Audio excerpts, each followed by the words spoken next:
सभी को राम राम। नमस्कार। मैं हूं पीके अग्रवाल। आप देख रहे हैं ट्रुथ प्लस। साथियों, आज एक बार और महाकुंभ पर चर्चा करेंगे। इस बार का विषय होगा महाकुंभ से आई हुई जीडीपी, जीएसटी और राजस्व। आप जानते होंगे, आपने योगी जी का भाषण सुना होगा। महाकुंभ संपन्न होने के बाद लगभग 3.5 लाख करोड़ की जीडीपी में योगदान हुआ है उत्तर प्रदेश की, ऐसा उन्होंने कहा है। और शायद लगभग 30,000 करोड़ का राजस्व का है। अब खैर, कुछ लोग ऐसे समझ रहे हैं, सवाल पूछ भी रहे हैं कि 3.5 लाख करोड़ की जीएसटी कहाँ है। वो जीडीपी को जीएसटी समझ रहे हैं। अब जो अगर जीडीपी को जीएसटी समझ रहे हैं, उन पर तो कुछ बोलना बेकार है, उनके ऊपर कुछ नहीं बोलूँगा मैं। लेकिन जो 30,000 करोड़ राजस्व को जीएसटी समझ रहे हैं, उन्हें मैं जरूर कुछ कहना चाहूँगा। भाई, हर जीएसटी राजस्व होता है, लेकिन हर राजस्व जीएसटी नहीं हो सकता, ये मैं बात करूँगा। अब जैसे सरकार का दावा है, कुंभ में 66 करोड़ के लगभग लोग आए। अब ये लोग आए हैं तो ये विभिन्न माध्यमों से आए हैं। रेल से आए हैं, मैं रेल वालों को छोड़ देता हूँ, ट्रेन वालों को। कंपनी कारों से आए हैं, टैक्सी से आए हैं, बसों से आए हैं, हवाई जहाज से आए हैं, हेलीकॉप्टर से आए हैं। ये साधन आम है। अब इस साधन से आने वाले ने हर जगह अपनी गाड़ी में पेट्रोल भराया होगा, डीजल भराया होगा। और हम जानते हैं, पेट्रोल और डीजल में लगभग 50% सरकार का राजस्व होता है वैट के रूप में। ये राजस्व है, जीएसटी नहीं होता। अब क्योंकि हमारे पास कोई आंकड़े नहीं है कि कुंभ क्षेत्र में कितनी गाड़ियां आई, कितनी कारें आई, कितनी टैक्सी आई, कितनी बसें आई, हेलीकॉप्टर का तो होगा, हवाई जहाज का तो होगा, तो इसलिए हम अनुमान नहीं लगा सकते।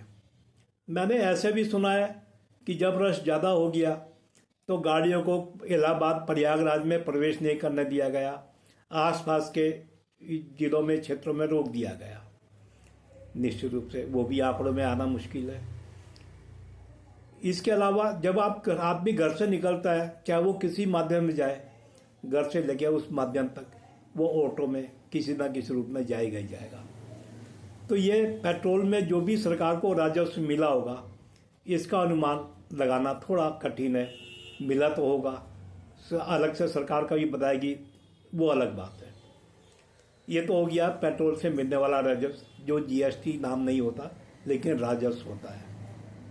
मेरा मानना है सबसे बड़ा हिस्सा यही आया होगा।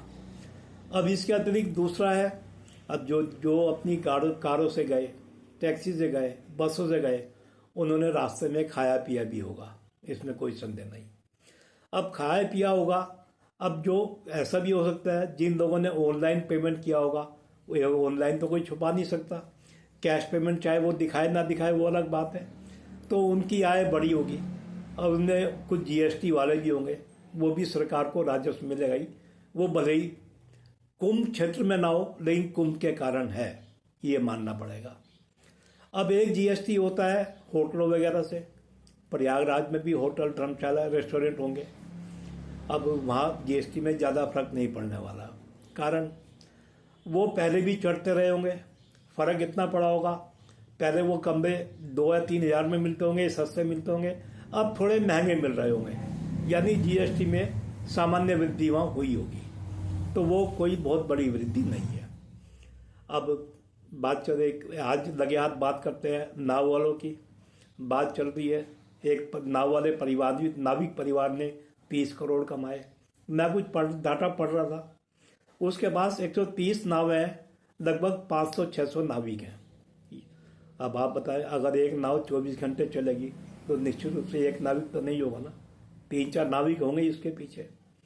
अब 500-600 नाविक उसके पास है, 30 करोड़ कमाए 45 दिन में, तो औसत लगा ले एक नाविक ने लगभग 5 लाख के आसपास कमाए होंगे, मैं मान के चल रहा।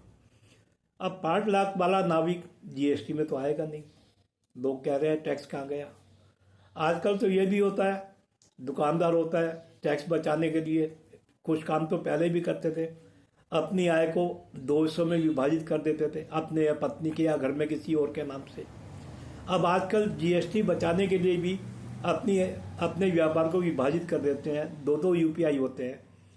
तो उससे क्या होता है, सरकार को जीएसटी भी नहीं मिलता, सरकार को इनकम टैक्स भी नहीं मिलता। हाँ, सरकारी आंकड़ों में वो रोजगार में जरूर आ जाता है, तो इसलिए उससे भी जीएसटी की उम्मीद ना की जाए।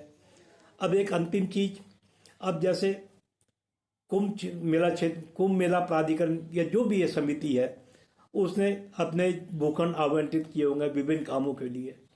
जैसे मैं एक देख रहा था, एक चाय वाला था, वो बता रहा था उसने 8 लाख का किराए पे कोई जगह ली है। अब निश्चित रूप से अगर उसने 8 लाख दिया होगा तो उसने उस 8 लाख पे, जहाँ तक मैं समझता हूँ, जीएसटी भी सरकार को दिया होगा। ये जीएसटी कोई जनवरी फरवरी में नहीं आई होगी, ये जीएसटी उस समय आई होगी जब उस भूखंड का आवंटन हुआ होगा। अब निश्चित रूप से जिसने 8 लाख का भूखंड लिया होगा, जगह ली होगी चाय बनाने वाले ने, उसने चाय बेच के बिजनेस भी किया होगा। अब वो 8 लाख का भूखंड लेके, 8 लाख की जगह लेके अपने कर्मचारियों की वेतन वगैरह मिला के वो अगर 20 लाख से पार करेगा तो उसने भी जीएसटी दिया होगा। अब नाविकों के एक बात और जोड़ूं मैं, कुछ लोग कह रहे हैं नाव से जीएसटी 30 करोड़ से टैक्स कहा गया। भाई सरकार 2, 4, 5 लाख कमाने वालों पर छापे नहीं मारती, आप समझे, वो मारती है बड़े कमाने वालों पे। अब कल को अगर सरकार इन 2, 4 लाख कमाने वालों पे छापे मार दे तो यही लोग कहना शुरू करेंगे सरकार नाविकों को परेशान कर रही है, बड़े बड़े मगरमच्छों को नहीं घेर रही है। तो ऐसा नहीं हुआ करता। तो आपको मैंने ये बता दिया, ये जो मैंने आपको बताया ये कोई मैंने सरकारी आंकड़ों से नहीं बताया, मैंने सामान्य समझ के अनुसार से बताया है कि सरकार के राजस्व कहाँ कहाँ से आए होंगे। यदि सरकार कल को कोई विस्तृत विवरण आता है राजस्व आने का तो मैं उस पर भी अपने विचार साझा करूँगा। तो वीडियो को लाइक करें, शेयर करें, चैनल को सब्सक्राइब करें। फिर मिलते हैं अगले वीडियो में। धन्यवाद।